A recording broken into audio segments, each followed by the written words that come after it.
پاکستان آج اس دورائے پہ کھڑا ہے جہاں پر ایک ایک پائی ہم بچانے کی کوشش کر رہے ہیں۔ اب آپ دیکھیں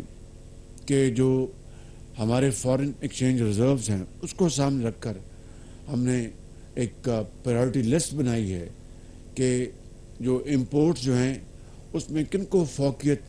حاصل ہونی چاہیے، ایکسپورٹرز، فوڈ آئٹمز، ادویات اور اس طرح کی جو جن کے بغیر معاشرہ ایگزسٹ نہیں کر سکتا۔ انشاءاللہ آئی ایم ایف سے اسی مہینے میں انشاءاللہ مجھے پوری امید ہے کہ معاہدہ ہو جائے گا اور یہ مشکلات سے ہم باہر نکل آئیں گے۔ پھر ملٹی لیٹرل اور بائی لیٹرل بھی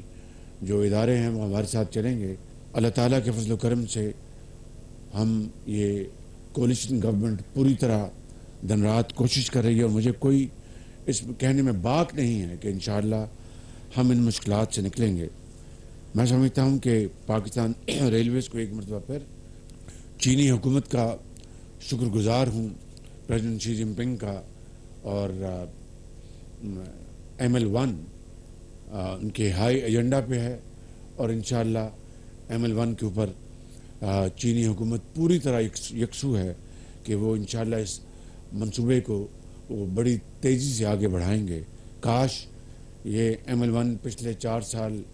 کی جو بے بنیاد الزام تراشی کا شکار نہ ہوتا، اسی طرح جو دوسرے ادارے تھے وہ بے بنیاد الزام تراشی کا شکار نہ ہوتے،